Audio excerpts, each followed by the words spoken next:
Hello and welcome back. Today we are going to be discussing Golden Bat, the very first Japanese superhero, and his reboot from 1966, a manga penned by Kazumine Daiji, and that was originally published in Shonen Gaosha, or Shonen King as it's known in English. It was very well known for doing these sorts of superhero and science fiction comics. Probably best known for being the magazine that published the Jiro Kawada Bat manga. I'm not going to go through each volume entirely, mainly because these are rather thick volumes, to be entirely honest. But I do want to talk a little bit about them, and specifically, I want to talk a lot about Kazumine Daiji's art. But the first thing that I want to get out of the way, I want to do a little history lesson for y'all. Golden Bat is, as I said, the very first Japanese superhero. He was created in 1930 by Suzuki Ichiro and Takeo Nagamatsu, and he originally debuted in Kamishibai, the exact same place where this little guy debuted in.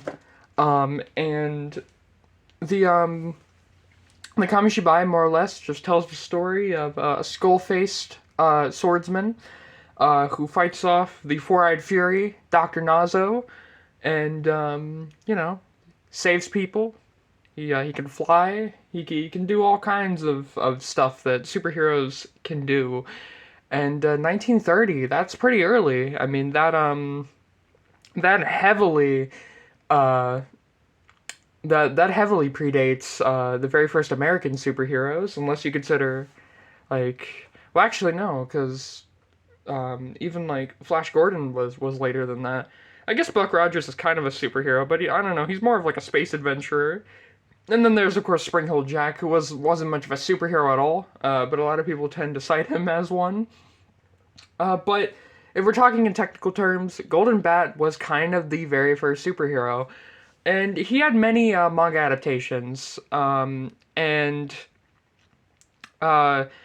probably the most well-known one, besides this one, is the one by Takeo Nagamatsu from 1947.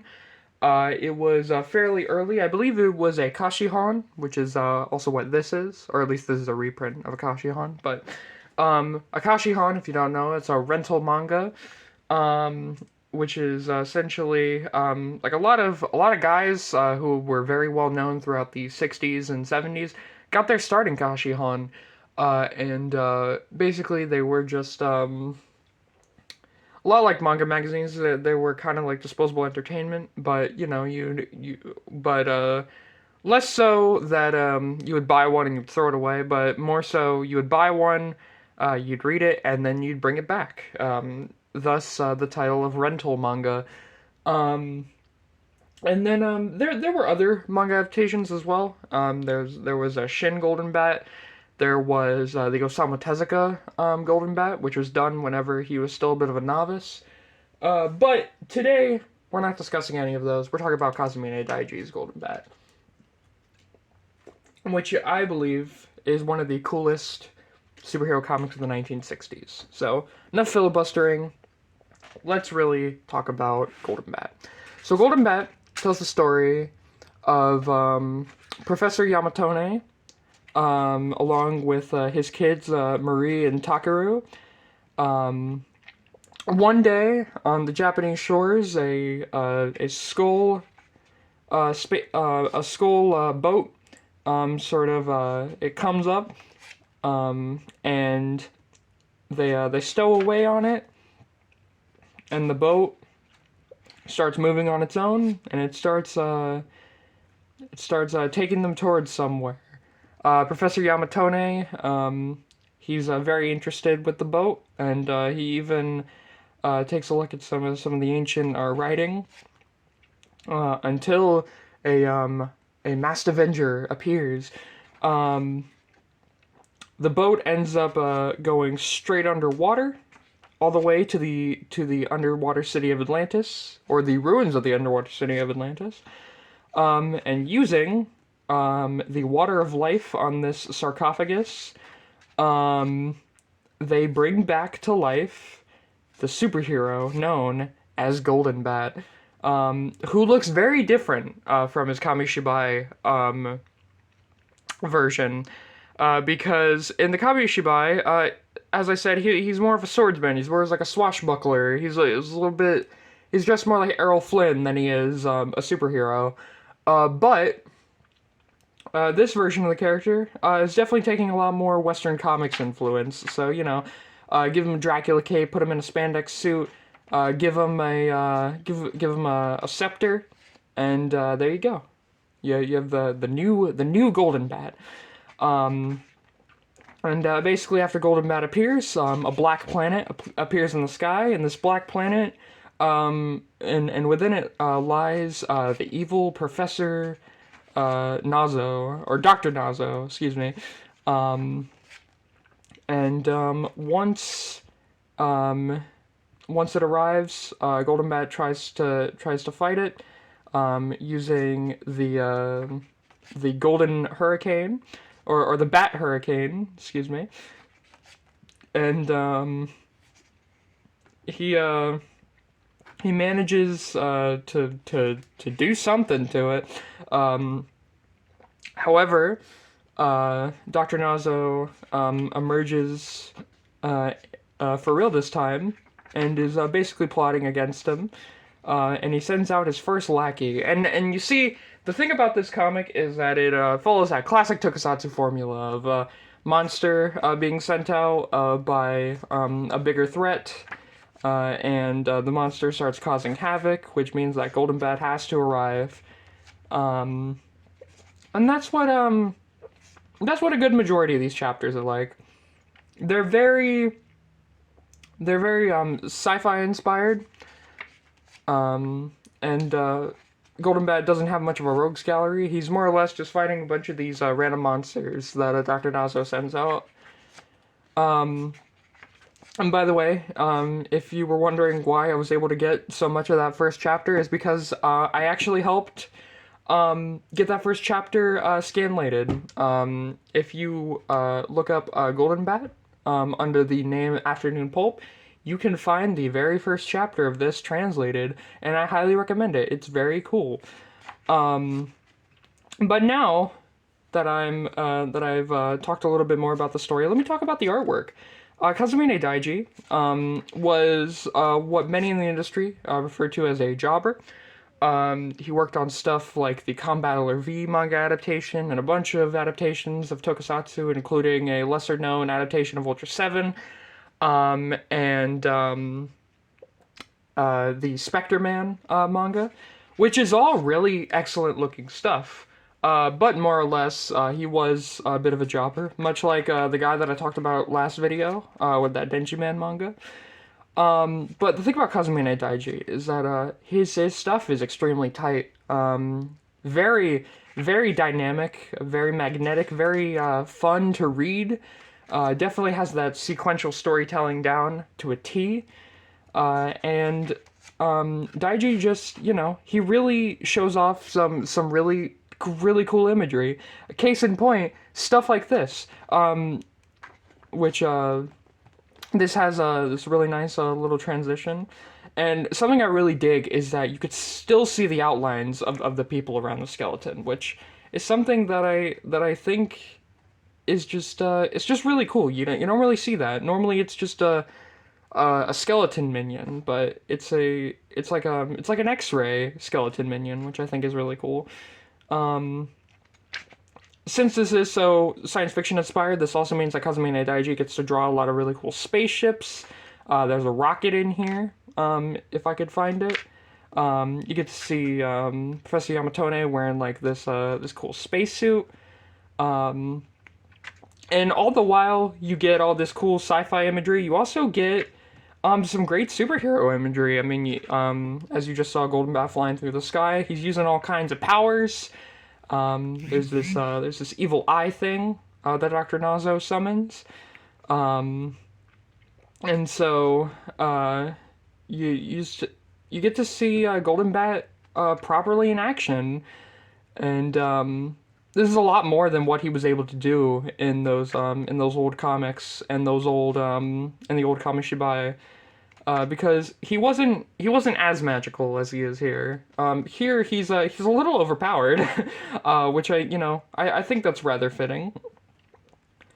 But but yeah, there's just oh, there you go. There's a nice little impact punch. There's just there's just some really cool stuff here, man. And as you can see, Marie and Takaru, they are the characters who stick around for the majority of the stories. Are they that important? Not really, but they are the ones who are able to summon Golden Bat, if need be.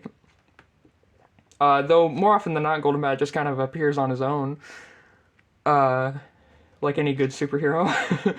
um, excuse me. Uh, Worth mentioning, this did get an anime adaptation about a year after this, and it more or less follows a lot of what's going on here. However, the anime adaptation, I believe, was done by Toei. Oh, there you go. There's a really cool looking monster. The anime adaptation was done by Toei, so it's a little primitive looking, but it has all the same monsters. It has Dr. Nazo. It has that one dude who you just saw a few pages ago. It has Takashi, or Takeru, not Takashi, fuck. It has Takaru, it has Marie, it has Professor Yamatone, etc. Um, and the anime is, it's not lost by any means, but none of it has really been translated. Which would be nice, but it's highly unlikely. But yeah, there's a lot of just Golden Bat fighting these massive threats that otherwise the world couldn't deal with. There's a nice little boat explosion there. Um, there's this really cool sea monster thing.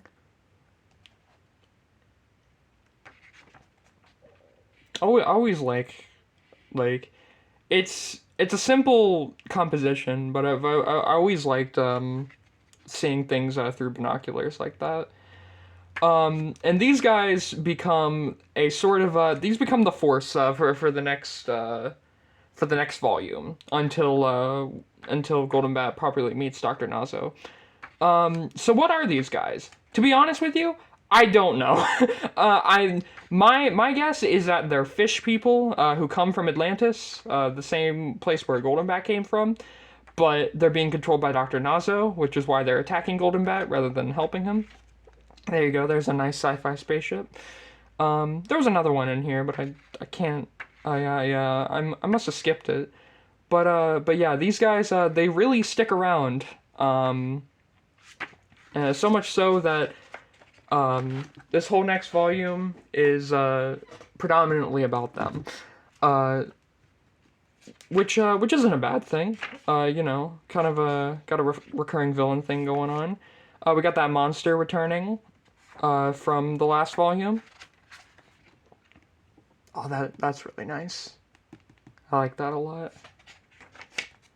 There's Dr. Nazo himself. Dr. Nazo is just...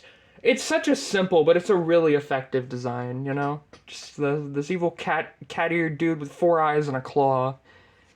It's very distinct. Oh, and he's flying around in a fucking UFO as well, instead of...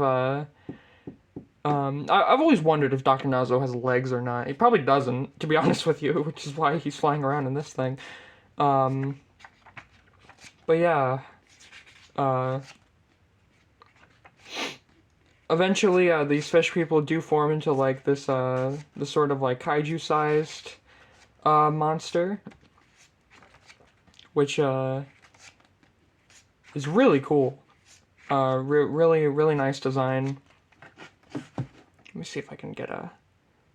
Oh, well, first we gotta fight this Mr. Hyde type character. But after we take care of him, yeah, there he is. There's the kaiju-sized Seaman. And this dude also sticks around for a couple chapters. He puts up a fight. And there you go. There's a little bit of gore for you. Um, which is obviously nothing compared to most other comics. But yeah, it's just a really cool dynamic action. I really wish I could read more of this. And you know, it's a bit of a pipe dream, but it'd be really cool if this could get translated some way, somehow officially. Like it's nice that we're doing those scanlations, but it would be nice to have a thick little English edition, maybe a big ol' maybe a big ol' omnibus about that big possibly. Also, I just knocked over my microphone. My apologies if you're wondering what that sound was. There you go. There's another nice spaceship. I think I think I could make a spaceship zine just using images of old spaceships and manga, because there's just there's such cool looking ones. There's a nice little shot of the big sea monster man. There's a really nice shorthand somewhere in here. Whenever Golden Bat's fighting the sea monster, there's they only show his cape floating, which I think is a really cool way of showing that Golden Bat is still in the shot without having to draw the whole figure. But enough time, but we got no time for that because Dr. Nazo is he's pissed, and as his final counterattack, he's gonna control Takashi for a little bit. There's a really nice money shot of our guy. Um, and oh, that's really cool looking. I really dig that. I apologize for the noise outside. Someone is mowing the lawn. I think that's what they're doing. I don't know. But if you didn't hear that, then I apologize for pointing it out. um, but yeah, man, there's just some really gnarly monster designs in here. Um, I really dig them. There's there's not a lot of stuff like this from around that time, and I really do think that if any of this does look interesting to you, try to seek out a copy if you can. This specific edition was printed in 1990, but there was a reprint in 2005, and unfortunately these are getting increasingly hard to find. But I'm sure you could probably find one if you look hard enough. Just want to let the art speak for itself for a little bit.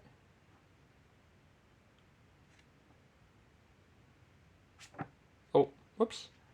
I didn't realize to skip that far. There's a nice shot. Golden Bat fighting this other monster that it's safe to assume Dr. Nazo summoned.